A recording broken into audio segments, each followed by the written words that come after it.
नमो वरियन्ताणं नमो सिद्धाणं नमो वायर्याणं नमो वज्रायाणं नमो लोये सौवसावुणं ऐसो पंच नमुकारो सौवपावपणासनो मंगलानं च सौवेसि परमं वै मंगलम् मंगलम भगवान वीरो मंगलम गौतम प्रभु मंगलम सुलभद्राद्या जैन धर्मो सुमंगलम।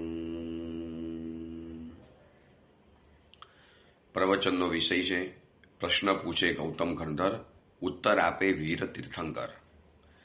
કોઈ અજ્ઞાત અને અનામી કર્તાએ બનાવેલો 64 ગાથા 48 પ્રશ્ન ઉત્તરથી સુશોભિત ગૌતમ પૃચ્છા નામનો આ ગ્રંથ ગુરુ ગૌતમ સ્વામીજી આપણી સમક્ષ એક મજાનો દ્રષ્ટિકોણ રાખે છે। જગતના જીવોને બહુ ટૂંકી નજરમાંથી બહુ ડીપ નજર, બહુ ઊંડું વિઝન, બહુ ડીપ વિઝન આપણને શીખવાડે છે। માત્ર બહારથી જોઈ અને કોઈ જીવનની અંદરમાં નિર્ણય કરવા જેવો નથી। જીવનમાં સુખ આવ્યું અને એ અંગેનો નિર્ણય આપણે શું કર્યો? મેં મારા પુરુષાર્થથી, મારી મહેનતથી, मैंने करा, मैंने जागा, मैंने पढ़ा, मैंने कमाया, मैंने आगे बढ़ा, मैंने कोशिश કરી, मैंने આઈડિયા લગાયા, मैंने પ્લાન બનાયા। બસ આ જે મેં શબ્દ જીવનની અંદરમાં ચાલે છે એ સુખની બાબતની અંદરમાં આવે છે। અને જ્યારે જીવનની અંદરમાં દુઃખ આવે છે એટલે શબ્દ વપરાય છે तूने ऐसा करा, तेरे वजह से, तेरे लिए, तू मेरे जीवन में आया, तू मेरे जीवन में आई, ये तूने ऐसा करा, ये तेरा प्लान था, तेरा आइडिया था। બસ આ જ દ્રષ્ટિકોણમાંથી આપણને બહાર કાઢવા માટે માગે છે। આ તો બહુ ઉપર છલ્લો, બહુ ઉપરનો આ દ્રષ્ટિકોણ છે। જીવનમાં જે પણ સુખ દુઃખ આવે છે એને ખાલી ઉપરથી નક્કી નહીં કરી લો। સુખથી કોઈ પણ બાબત નક્કી નથી થતી। જીવનમાં કોઈ એવો ખરાબ પીરિયડ આવ્યો કે અથવા તો જીવનમાં કોઈ ખરાબ સમય આવ્યો, એનાથી કોઈ બાબત નક્કી નથી થતી। એના કારણો તપાસો, એની પાછળ, દરેક કાર્યની પાછળ એક કારણ છુપાયેલું હોય છે।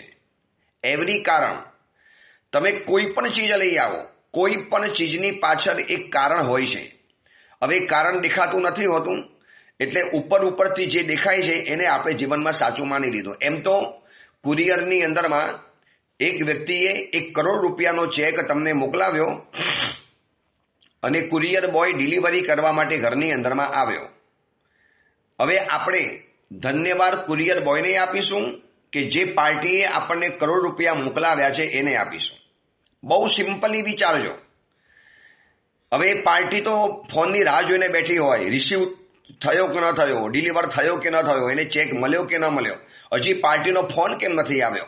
અને પછી તમારો ફોન ન ગયો એટલે પાર્ટીનો ફોન આવ્યો કે भैया वो चेक मिला कि नहीं मिला, करोड़ रुपए का? अरे मिल गया ने, मैंने सम्मान भी कर दिया, मैंने धन्यवाद भी दे दिया, कुरियर बॉय देकर गया, कुरियर बॉय को धन्यवाद दे दिया। पागल, कुरियर बॉय ने नहीं दिया है, डिलीवर तो मैंने करा है मैंने भेजा तो उन्होंने दिया है, वरना तेरे पास चेक कहां से आने वाला था? अच्छा ऐसा था। હવે કોઈને પણ સાદી સમજ હોય કે કુરિયર બોય ડિલિવર કરવા માટે આવે છે તો એ કુરિયર બોય નથી આપતો, કોઈએ મોકલ્યું છે માટે આવે છે। સેમ એવી રીતે મારા તમારા જીવનની અંદરમાં જે પણ કાંઈ સુખ, સારો સમય, જે પણ ગુડ ટાઈમ, જે પણ મારા તમારા જીવનની અંદરમાં આવે છે અથવા તો જીવનમાં ખરાબ સમય આવે છે, એ ખરાબ સમયની પાછળ કોઈ કારણ છે। સુખ આવ્યું પણ સુખના કારણોને આપણે ક્યારે તપાસ્યા નથી, અને દુઃખ આવ્યું પરંતુ દુઃખના કારણોથી ક્યારે આપણે દૂર થયા નથી।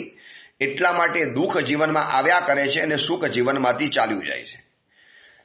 સંપત્તિ મળી, સારું શરીર મળ્યું, સારો પરિવાર મળ્યો, સારા દીકરા દીકરીઓ મળ્યા, હેલ્ધી બોડી મળી, બહુ વેલ એજ્યુકેટેડ, વેલ સેટેલ્ડ લાઈફ મળી ગઈ। આ બધું જ મળવાની પાછળ માણસના મનમાં શું થાય છે?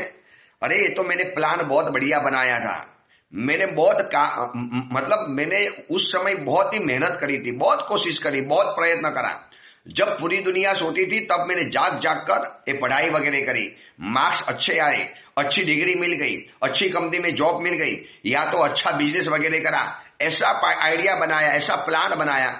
भाई તમારો બધો જ પ્લાન બરોબર છે, આઈડિયા બરોબર છે, બધું જ બરોબર છે, પરંતુ સુખનું કારણ પુણ્ય, સુખનું કારણ કર્મ એ કદાચ તમારી ફેવરની અંદરમાં ન હોત તો ગમે એટલા પ્લાનવાળા માણસો પણ જીવનની અંદરમાં ફેલ જાય છે. આ સત્ય સ્વીકારવું અઘરું છે, કારણ કે એમાં અહંકાર ઉપર ઘા પડે. એટલે મેં કાંઈ નથી કર્યું, मैंने कुछ भी नहीं करा, मेरे से कुछ भी नहीं हुआ, मतलब इस सब में मेरा कोई हिस्सा ही नहीं है. છે તમારો હિસ્સો માત્ર પ્રયત્ન કરવાનો છે, સફળતા આપવાનું એ સુખની પાછળ રહેલું કારણ રહેલું છે. અગર એ કારણ ન હોય તો આ દુનિયામાં કોઈ પણ વ્યક્તિને સુખ મળી શકતું નથી. કેમ? એ જ ક્ષેત્રમાં પહેલા સફળ જનારો માણસ નિષ્ફળ કેમ જાય છે? બસ પુણ્ય પરવારી ગયું, સુખનું કારણ ચાલી ગયું એટલે સુખ પણ ચાલી જવાનું. યાદ રાખજો, પડછાયો એ સૂર્યના કારણે પડે છે, મારા તમારા શરીરના કારણે નથી પડતો. शरीर तो અત્યારે પણ છે, કેમ પડછાયો નથી પડતો? क्यों परछाई नहीं गिरती है? हम बोलेंगे मेरा शरीर है इसीलिए परछाई गिरती है. नो, સૂર્ય છે અને સૂર્યના એ પોઝિશનની અંદરમાં તમારી બોડી આવ્યું, તમારું શરીર આવ્યું એટલે પડછાયો પડેલો છે.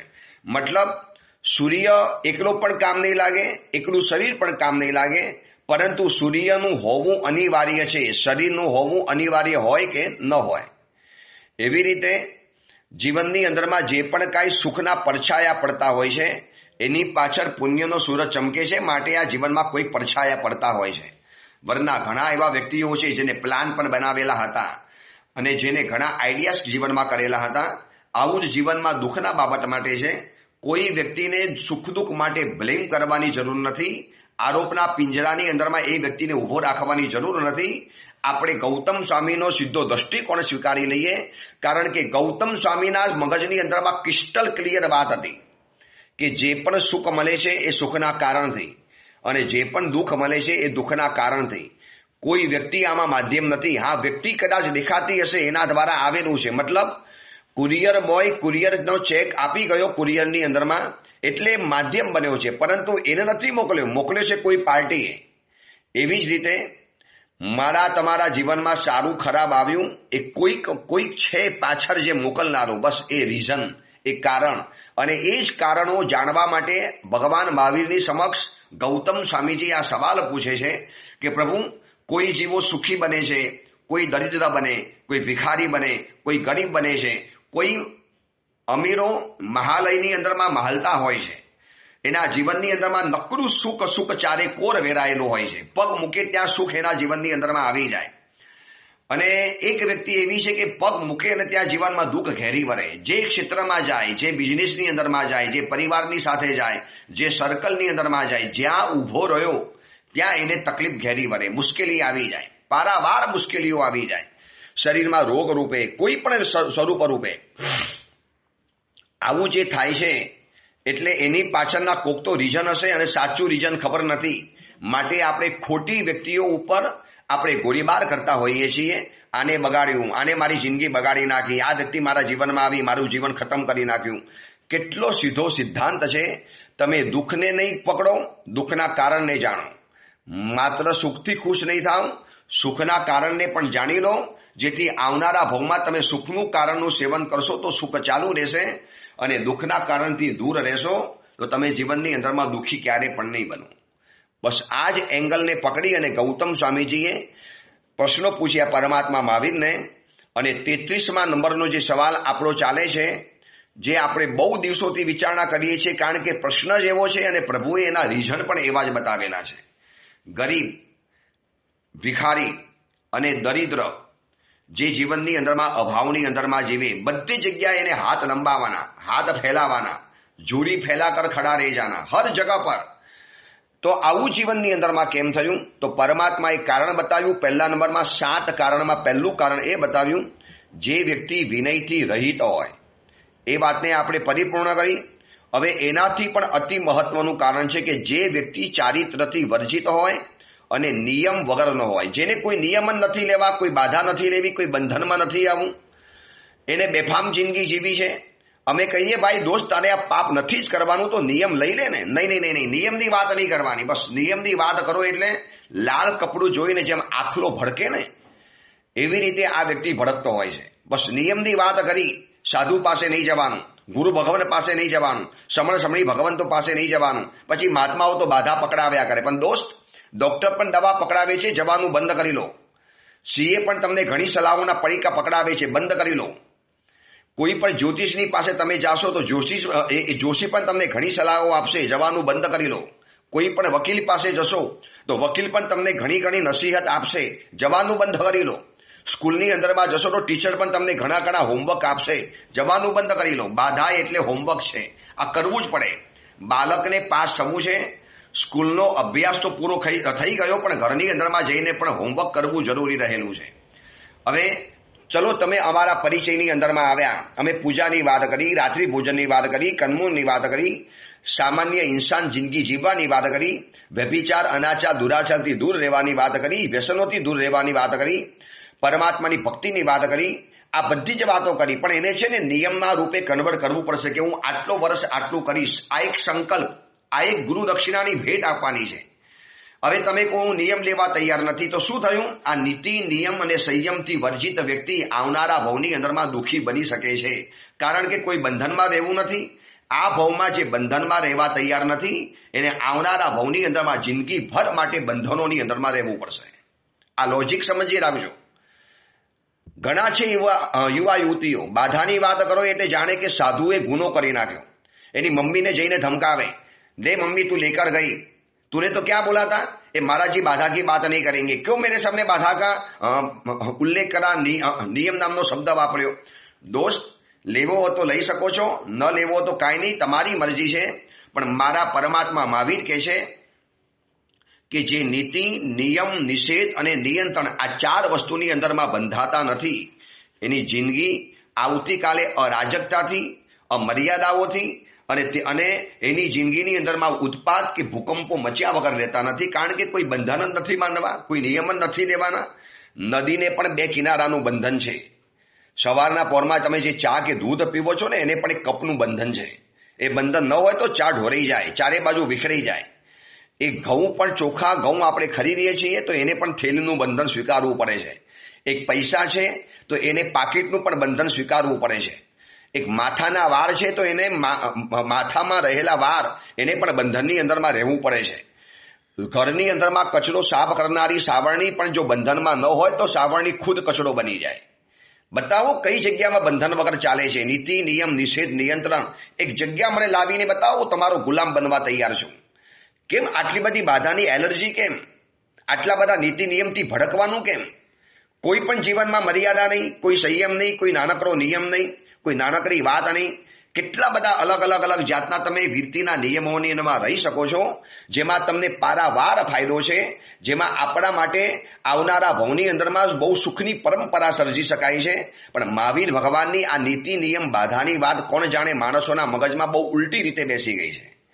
દુનિયા શું કહે છે? નિયમ નહીં લેવાનો. જો નિયમ તૂટી જાય તો આપણને બહુ પાપ લાગે. આપણે ચર્ચા શરૂ કરી હતી અને આ પ્રવચન સાંભળ્યા પછી એટલા બધા લોકોના સમાચાર આવ્યા અમારા સેવક ભાઈ ઉપર. ગુરુદેવ, આજે આપણે હોટ ટોપિક પકડ્યો છે. એટલો બધો અમારા જીવનની અંદરમાં લગતો પ્રશ્ન છે. બધાના મનની અંદરમાં આ જ છે કે બાધા લઈએ તો ખોટું છે, તૂટી જાય તો પાપ લાગે. હવે હું તમને શાસ્ત્રીય રેફરન્સ સાથે બતાવું છું. હરિભદ્ર સુરીશ્વરજી મહારાજા 1444 ગ્રંથના રચયિતા, પૂર્વધરની નિકટના કહેવાય, જેમને પૂર્વધર જેવી જેમની વાતોને સ્વીકાર્ય કરવાની અંદરમાં આવે છે. હવે એમનો હું તમને શ્લોક બતાવું છું, પ્રાકૃત ભાષાનો શ્લોક, અને પછી એનું ગુજરાતી બતાવું છું. એટલે તમને એમ ન લાગે કે ગુરુદેવ પોતાના ઘરની વાત કરતા હોય છે. હું તમને રેફરન્સ સાથે વિથ રેફરન્સ વાત બતાવવા માટે માંગુ છું. અવિહિ કયા વરમકયમ. શું બોલે છે ભાઈ? અવિધિથી કરવા કરતા તો ન કરવું વધારે સારું. બાધા લઈને તોડી નાખવી એના કરતા બાધા ન લેવી વધારે સારી. આ એક ડાયલોગ છે લોકોનો, આ એક સ્ટેટમેન્ટ છે. અવિહિ કયા વરમકયમ ઉત્સૂય વયણમ ભંડંતી સમયણનું. સમયણનું એટલે શાસ્ત્રોને જાણનારા, ભંડંતી એટલે કહે છે, ઉત્સૂય વચનમ એટલે એને ઉત્સૂત્ર વચન કહેવાય છે. ઉત્સૂત્ર વચન એટલે પ્રભુની વાતોથી ઉલટું, ઓપોઝિટ, પ્રભુની આજ્ઞાથી વિરોધી આ વચન છે. અવિહિ કયા વરમકયમ ઉત્સૂય વયણમ ભંડંતી સમયણનું. અવિધિથી કરવા કરતા ન કરવું એ વધારે સારું. આવું બોલનારો એને શાસ્ત્રકારો ઉત્સૂત્ર ભાષી બતાવે છે. કેમ? પાયશ્ચિત્તમ જમ્મા. આવી વ્યક્તિને પ્રાયશ્ચિત આવે છે. શું આવે છે? અકયે ગુરુયમ કયે લયુયમ. કારણ કે શાસ્ત્રની અંદરમાં લખ્યું છે અકએ ગુરુ અમ, જેને નથી કર્યું એને ગુરુ એટલે મોટું પ્રાયશ્ચિત, અને જેને નિયમ લીધો છે એને પ્રાયશ્ચિત નાનું આવે છે. ખ્યાલ આવી ગયો સ્પષ્ટ? ફરીવાર આખો શ્લોક વાંચી જઉં છું. અવિહિ કયા વરમકયમ ઉત્સૂય વયણમ ભંડંતી સમયનું પાયચિત્તમ જમ્મા અકએ ગુરુઅમ કએ લહુયમ. હવે આનો બહુ સીધો ગુજરાતી અર્થ બરોબર શબ્દ બોલી જાઉં છું. અવિધિથી કરવા કરતા ન કરવું વધારે સારું, આવા વચનને ઉસૂત્ર વચન શાસ્ત્રકારોએ બતાવ્યું છે. કેમ કે જે નથી કરતો એને વધુ પ્રાયશ્ચિત છે, મતલબ જે નિયમ નથી લેતો એને પ્રાયશ્ચિત વધુ આવે છે, અને જે નિયમ લે છે એને પ્રાયશ્ચિત ઓછું આવે છે. આવું હું નથી કહેતો. 1444 ગ્રંથના રચયિતા મહાવિદ્વાન પ્રકંડ પંડિત અને પૂર્વધરની નિકટના સમયના રહેનારા હરિભદ્ર સુરીશ્વરજી મહારાજા કહે છે. હવે શું આપણી બુદ્ધિ વધારે હોય એમના કરતા? 1444 ગ્રંથ જેમને બનાવ્યા છે, પ્રકાંડ પાંડિત્યથી ભરેલા, જૈન શાસનના શાસ્ત્રોના મર્મજ્ઞને પામેલા, પરમાર્થ સુધી પહોંચી ગયેલા એ મહાત્મા જ્યારે એમ કહેતા હોય કે દોસ્ત એવું નહીં બોલતો કે નિયમ લેવા કરતા તો નિયમ લઈને તોડવા કરતા નિયમ ન લેવો સારો. મેં તમને લોજિક બતાવેલો હતો ને, કેટલું સ્પષ્ટ લોજિક. જે નિયમ લે છે એ કદાચ 2-4 વખત નિયમ તોડશે પણ ખરો, જાણી જોઈને, લાલચથી, આસક્તિથી, પરંતુ એને જેટલા દિવસ પાર્યો નિયમ એટલા દિવસ તો એને વિરતિનો લાભ મળી ગયો. મતલબ એટલા દિવસ તો વિરતિની અંદરમાં ગયા અને પ્રાયશ્ચિત લઈને વળી પાછો વિરતિ ધર્મની અંદરમાં જોડાઈ જશે. પણ જે અવિરતિમાં જ છે, જેને 24 કલાક દુનિયાભરના બધા જ પાપો અનુમોદનાના સ્વરૂપે લાગી રહેલા છે, એના જીવનનું શું? એના જીવનમાં તો ધસમસતા પાપો આવી જવાના. ઓલો માણસ કદાચ પડે છે તો પહેલા મારથી પડે છે, પરંતુ જે નિયમ નથી લેતો એ તો જે પાપોનું સેવન કરે છે એને 100મા મારેથી નીચે પડવા જેવું છે. હવે વિચારી લેજો કોને વધારે વાગે, કોણ વધારે ઘાયલ થાય, કોને વધારે નુકસાન થાય. એટલે કદાચ નિયમ ન લો, તમારી મરજી, કોઈ ફોર્સ નથી, નો ફોર્સ, મરજીની વાત છે. કરના હો તો કર સકતે હો, વરના કુછ ભી નહીં. પરંતુ જીવનની અંદરમાં ક્યારે આવું તો સ્ટેટમેન્ટ નહીં આપતા નિયમ ન લેવો સારો. જો અમે નિયમ નથી લેતા ને વધારે સારા છે. ભાઈ લઈને તૂટી જાય તો, લઈને પછી પાપ આપણને વધારે લાગે તો. ઉલટાના ઘણીવાર દીકરા દીકરીઓ નિયમ લેવા તૈયાર થતા હોય તો માતા પિતા કહે દેખ લે, સમજ કે લેના, વરના ટૂટ જાયગા, બહુ પાપ લગેગા. હું એને કહું માતા પિતા તમે શું કામ આવું ઉસૂત્ર ભાષણ બોલો છો? અમારા ભગવાન મહાવીરની વાત અલગ છે, લેવા દો ને.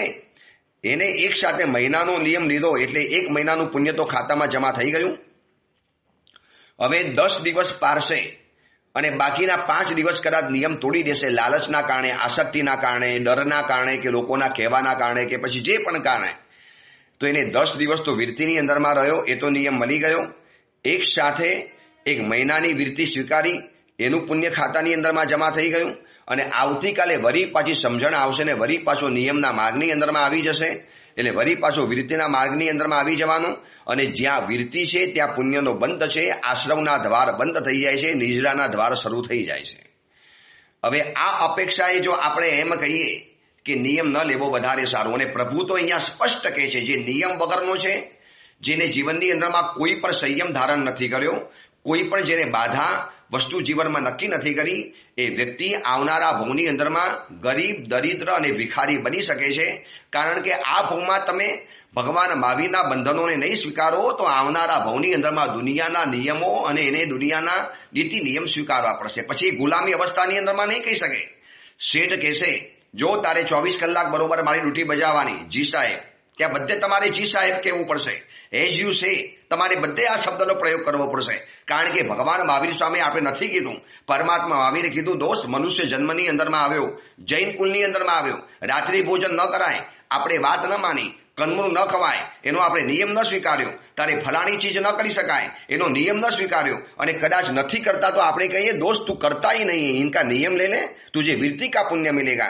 नहीं, मुझे नियम की बात मत करो, नियम होता है फिर मुझे प्रेशर आ जाता है, फिर मुझे ऐसा हो जाता है.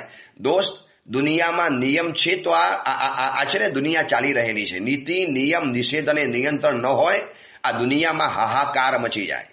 આ દુનિયાની અંદરમાં અરાજકતા ફેલાઈ જાય, અવ્યવસ્થાઓ સર્જાઈ જાય. પછી એ રોડ ઉપર પણ છે ને ટ્રાફિક ચાલે છે, કારણ કે નીતિ નિયમોને આધીન ચાલે છે. રેડ લાઇટ થઈ, ઉભા રહો, ગ્રીન લાઇટ થઈ, આગળ વધો. બસ આ એક નીતિ નિયમ ન હોય ને તો રોજના કેટલાય એક્સિડન્ટો મુંબઈ, સુરત, અમદાવાદ, મદ્રાસ, ચેન્નઈ, બેંગ્લોર આ બધાની અંદરમાં રોજના એક્સિડન્ટો થઈ જાય. પણ આ નિયમને આધીન ચાલે છે. ટ્રાફિકનો પણ એક નિયમ છે, રોડ ઉપર ચાલવાનો પણ એક નિયમ છે. તમે આમ સહેજ હાથ બતાવો, લિફ્ટ કરો, હાથ બતાવો એટલે ઓલી પાછળવાળો ગાડી ઊભી રાખે છે. આ એક છે ને નિયમ બનેલો છે. માટે દુનિયામાં જો નિયમ જેવું જ ન હોત તો ચારેકોર વ્યભિચાર, અનાચાર, દુરાચાર, અરાજકતા અને છે ને તોફાન ફાટી નીકળત.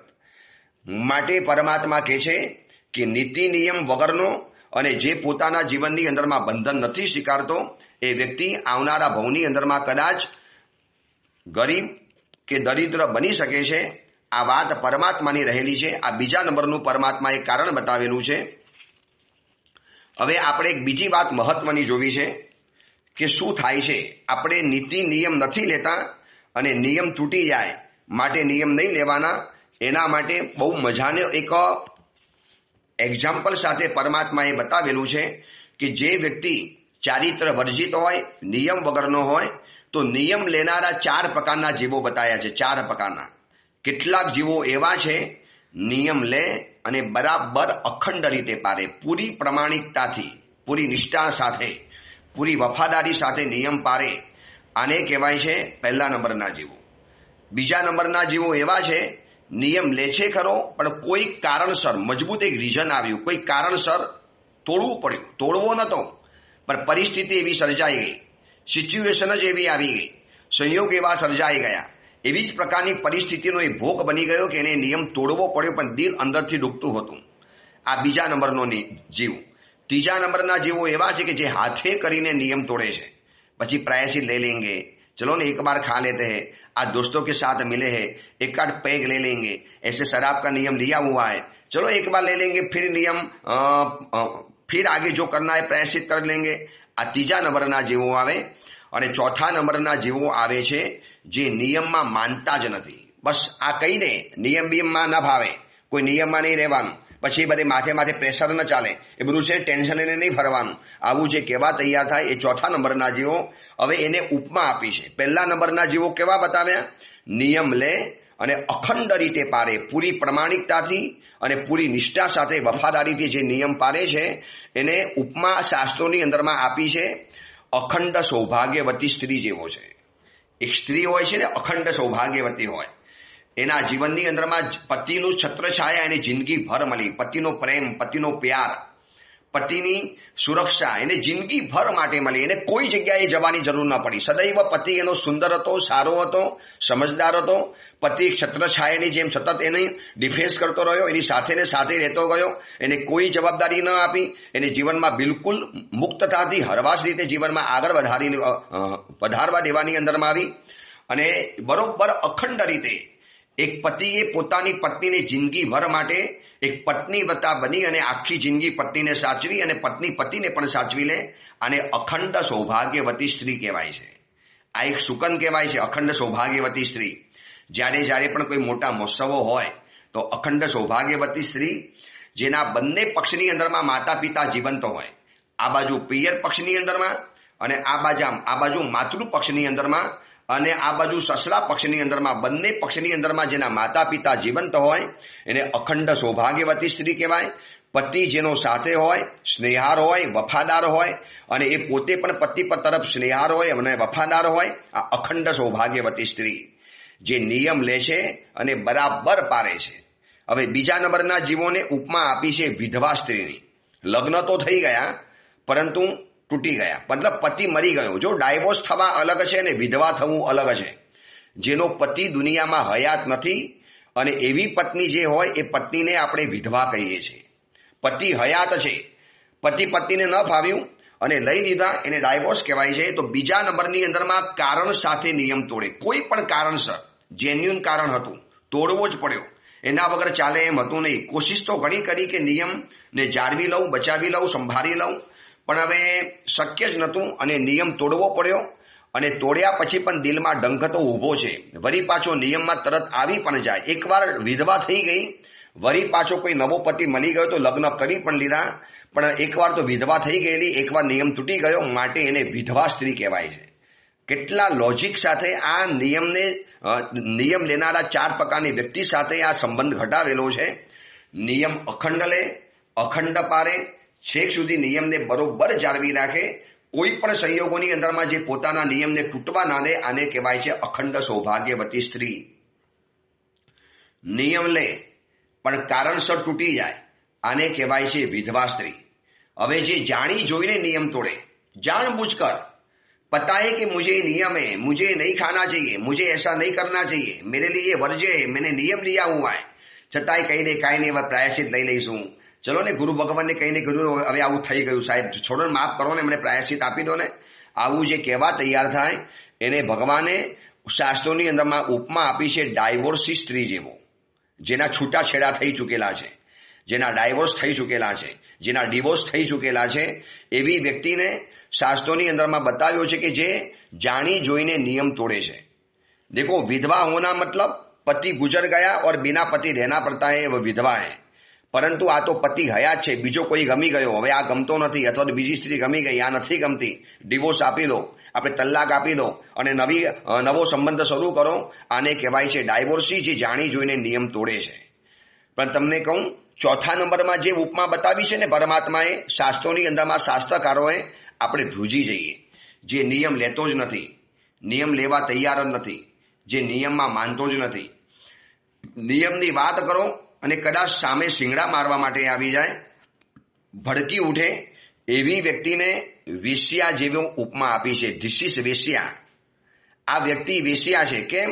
એને કોઈ નીતિ એમ નહીં, એને બધા પુરુષ ચાલે, એને બધી સ્ત્રી ચાલે, એને બધું જ ચાલે. પુરુષની અંદરમાં ગિલોલ કહેવાય છે, સ્ત્રીઓની અંદરમાં વેશ્યા કહેવાય છે, એને બધું જ ચાલે, કોઈ સ્ત્રી નહીં, કોઈ પુરુષને ના નહીં, બધા એના માટે સ્વીકાર્ય. જે પૈસા આપે ત્યાં બધે એને જવાનું. આને કોલગલ કહેવાય કે વેશ્યા કહી શકાય છે. જો કેટલી જઘન્ય કક્ષાની ઉપમા આપી છે જે નિયમ નથી લેતા એ લોકોને. કદાચ સાંભળીને એમ લાગશે કે આટલી જઘન્ય ઉપમા, આટલી હલકી કક્ષાની ઉપમા આ મેં નથી આપી, શાસ્ત્રોની અંદરમાં વર્ણવેલું સ્વરૂપ મેં તમારી સમક્ષ બતાવ્યું છે. એમ નહીં કહેતા कि पद्मबोधी महाराज ने हमको वेश्या बना दिया. नो, मैं नहीं कह रहा हूं, मैं तो शास्त्रों की बात आपके सामने आपकी भाषा में रजूआत कर रहा हूं. मतलब જે નિયમ લેવા તૈયાર નથી એ વ્યક્તિની ભૂમિકા વેશ્યા જેવી છે. એને બધું જ ચાલે, બધું જ ખવાય, બધી જગ્યાએ જવાય, રાતના પણ ખવાય, દિવસે પણ ખવાય, બપોરે પણ ખવાય, મન ધારે ત્યારે પણ ખવાય, રાતના 2 વાગે ભૂખ લાગે તો કિચનમાં ઘૂસીને પણ ખવાય, હોટલમાં પણ ખવાય, નોનવેજ પણ ખવાય, પછી બધું જ પહેરાય, બધું જ જોવાય, કોઈ નિયમ નહીં, કોઈ બંધન નહીં, કોઈ મર્યાદા નહીં, કોઈ સંયમ નહીં, સબ કુછ ચલતા હૈ, મેં તો સબ કુછ કરતા હું. ભાઈ આપણને બધા બંધન ન ભાવે, દોસ્ત કાંઈ વાંધો નહીં, આ ભવમાં કોઈ બંધનમાં નહીં રહેતો, પરંતુ પ્રભુ કહે છે કે આવનારા ભવની અંદરમાં નિયમ વગરનો અને કોઈ પણ જાતના સંયમ વગરની વ્યક્તિ એનાથી જે વર્જિત છે એને આવનારા ભવની અંદરમાં ગરીબ, ભિખારી કે દરિદ્ર બનવું પડે છે. અરે એકાદ તો નિયમ જીવનની અંદરમાં લો, એક નાનકડો નિયમ, બહુ મોટો નિયમ નથી કહેતા, નાનકડો નિયમ. શાસ્ત્રોની અંદરમાં બહુ એક હાસ્ય કથા આવે છે કે નિયમને આવી રીતે લેવાના પણ શું ફાયદા છે. હવે એક છોકરો હતો, થોડો અનાડી, આજના છોકરા જેવો, અને મહાત્માએ કીધું યાર એકાદ તો નિયમ લે. અરે સાહેબ જો મેં નિયમ નહીં લેતા હું, આ વેશ્યા પ્રકૃતિ જેવો માણસ. છતાંય બહુ કીધું ને, ચલો ઠીક છે, મજાકમાં મહારાજની મજાક કરવા શું કીધું. દેખો મહારાજ, મારા ઘરની બાજુની અંદરમાં એક કુંભાર છે અને એ કુંભારના માથા ઉપર ટાલ છે, ખલવાટ ટાલ પડી ગઈ છે, એના માથાના બધા વાર ચાલી ગયા છે અને બહુ મજાની ટાલ ચમકે છે. એની ટાલ જોયા પછી મારે પાણી પીવાનું આટલો નિયમ આપી દો, ચલો બસ તમારી ઈચ્છા છે તો.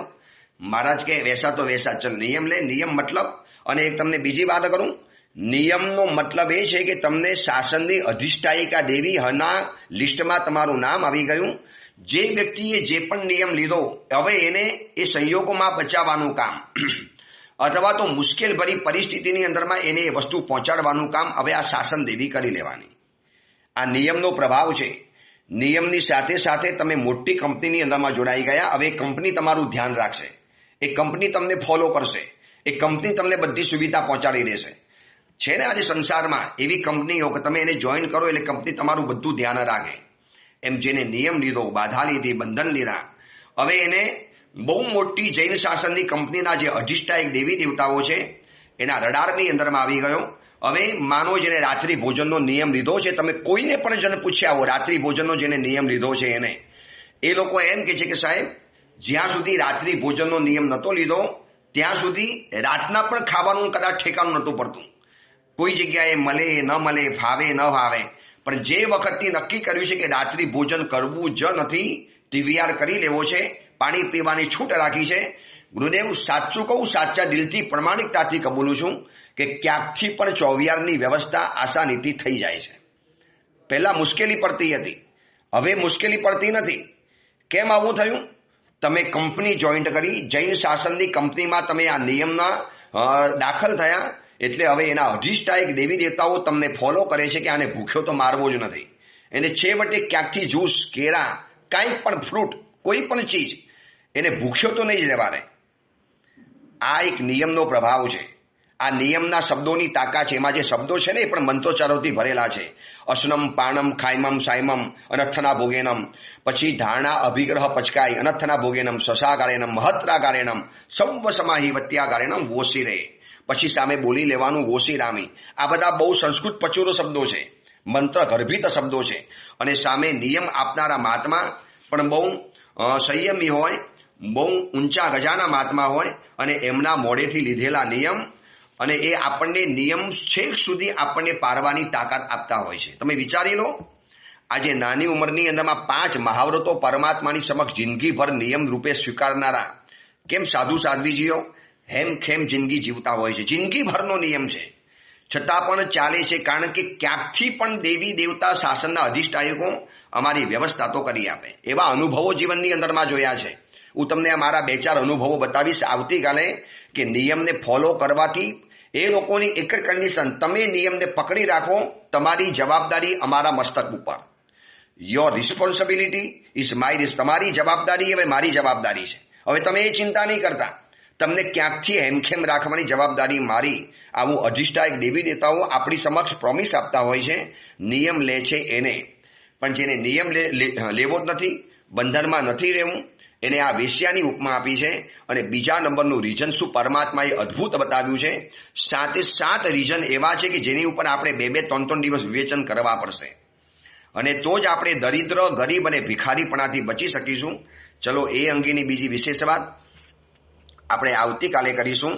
બીજું એક મહત્વની વાત કે મહાવીર ધામની અંદરમાં 19 માર્ચે જે ગુરુભક્ત પરિવાર મિલન રાખેલું છે એ એવા લોકો માટે છે કે જે લોકો અમારી સાથે ક્યાંકથી જોડાયેલા છે, જેને એમ નહીં કે હું જવાનું છું માટે મારા મિત્રોને પણ લઈ આવું. નો, એના માટે નથી. એટલે કોઈ ખર્ચાનો સવાલ નથી. એટલી મોટી ભીડ ભેગી કરવાની ત્યાં જગ્યા પણ નથી, સમય પણ નથી.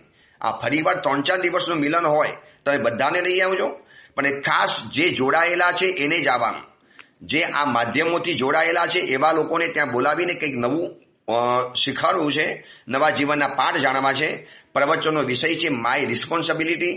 હવે મોડામાં મોડું 9:30 સુધીમાં તો આવી જ જવાનું મહાવીર ધામના પરિસરની અંદરમાં. જેને વહેલું સવારે આવવું છે તો પણ આવી શકો છો, પણ મોડામાં મોડું 9:30 વાગે, 9 વાગે, 9 થી 9:15 જતીનભાઈ બીડ સંગીતકાર વધારવાના છે. એમની મજાની ભક્તિ થશે 1 કલાકની, અને બરોબર 10:30 થી 12 1.5 કલાકનું પ્રવચન થશે. તો 9:15 થી 12 વાગ્યા સુધી કમ્પલસરી પ્રવચનમાં ઉપસ્થિત રહેવું પડશે. એ પ્રમાણે તમારે આવવાનું છે. કોઈ મહાવીરધામમાં ફરવા નથી આવતા. તમે એમ કહો છેલ્લો અડધો કલાક જઈ આવશું અને પછી સામે વર્ષનો લાભ આપી દઈશું, એવું નહીં ચાલી શકે. પ્રવચનમાં જે લોકો હાજર હશે એ લોકોને કૂપન મળશે, અને એ જ લોકોને ભોજનશાલાની અંદરમાં એન્ટ્રી મળશે. બાકી જે વહેલા મોડા આવશે એ લોકોએ બધી જ વ્યવસ્થા પોતાની જાતે કરવાની રહેશે. બહુ શિસ્ત સાથે, ડિસિપ્લિન સાથે આ સંમેલનની વ્યવસ્થા ગોઠવાયેલી છે. અને આજે રવિવાર છે. આજે રવિવારે રાતના 9 વાગ્યા સુધીની અંદરમાં જેને ગૂગલ ફોર્મમાં ફોર્મ ભરવું હોય એ ભરી લેજો. પછી આજે 9 વાગે આ ગૂગલ ફોર્મ બંધ થઈ જશે. પછી કોઈ નવા નામ લેવાની અંદરમાં નહીં આવે, અને પછી તમે એમનેમ આવી જશો તો તમારે તમારી બધી જ વ્યવસ્થા જાતે કરવી પડશે. પછી આ મિલનના આયોજકોની કોઈ જવાબદારી નહીં રહે. આ બહુ ધ્યાનની અંદરમાં રાખી લેજો. એટલે આજે સાંજ સુધીમાં જેને કરવું છે એ કરી લેજો. અને ખાસ મેં કીધું એમ જે પરિચિત છે એ લોકોએ આવવાનું. પછી તમે કહો મારા પરિચિત છે, મારા પરિચિત છે, એના માટે આ નથી. જે ગુરુ ભક્તિથી જોડાયેલા છે, જે અને સમયસર આવશો તો વધુ આનંદ થશે. બરોબર આવી જાઓ. સવારના નૌકાશી છે, પછી 9 થી 10:30 ભક્તિમાં જોડાઈ જાઓ, અને 10:30 થી 12 પ્રવચન, ત્યાર પછી બપોરનું સ્વામી વાત્સલ્ય. એટલે આયોજકોને, વ્યવસ્થાપકોને સુગમતા રહે માટે આજનો છેલ્લો દિવસ છે ગૂગલ ફોર્મ ભરવાનો. આવતીકાલથી ટોટલી બંધ થઈ જવાનું. તમે તમારા પરિવાર સાથે આવજો, બાલક બાલિકાઓને લઈને આવજો. એ લોકોનું પ્રવચન આખું જુદું રહેશે. મારા શિષ્યો છે એ નાનકડા બાલક બાલિકાઓનું અલગ સેશન લેશે, અને જે માતા પિતા આવ્યા છે, પતિ પત્ની આવ્યા છે, જે પરિવાર સાથે આવ્યા છે, એ બધાની પ્રવચન રહેશે, અલગ રહેશે. તો આખું એક મજાનું મિલન છે. એક દિવસની અંદરમાં ઘણું ઘણું જાણવા માટે મળશે. રવિવારનો દિવસ છે, તીર્થોની યાત્રા થઈ જશે. તો સમયસર ઉપસ્થિત રહેવાનું, સમયસર હાજર રહેવાનું. મોડામાં મોડું ઘરે નૌકાશી पूजा કરીને આવવાના હો तो लेट से लेट 9:30 बजे महावीर धाम के परिसर में दर्शन कर आपको उपाश्रय में चले आना है. वहां पर कार्यक्रम शुरू हो जाएगा. અને 10:30 થી 12 પ્રવચન. આ એટલે 2 કલાક કમ્પલસરી હાજર રહેવાનું. 9:30 થી 12, 9:30 થી 10:30, 11:30 એટલે 2.5 કલાક જે પ્રોગ્રામ છે એમાં કમ્પલસરી હાજર રહેવાનું છે. ચલો, એ અંગેની બીજી વિશેષ સૂચના આગળ ઉપર કહેતા રહીશું. એ જ મંગલ કામના, મંગલ ભાવના. જીના આજ્ઞા વિરુદ્ધ કાંઈ પણ બોલાયું હોય તો મિચ્છામી.